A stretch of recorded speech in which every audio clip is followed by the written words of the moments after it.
জয় হিন্দ। নমস্কার বন্ধুরা, আজকে যাচ্ছি বগপুর অঞ্চলের মরিডাঙ্গা গ্রামের একটি শ্বাস ট্যাঙ্কে একটি মনোক্যালেট কোবরা খুব আতঙ্ক মচিয়ে রেখে দিয়েছে বলছে।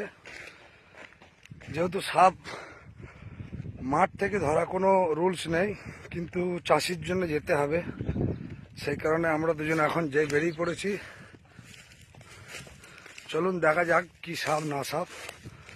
বলছে খুবই ভয়ঙ্কর একটি সাপ আতঙ্ক মচিয়ে রেখে দিয়েছে। দেখা যাক, চলুন দেখাই আপনাদেরকেও।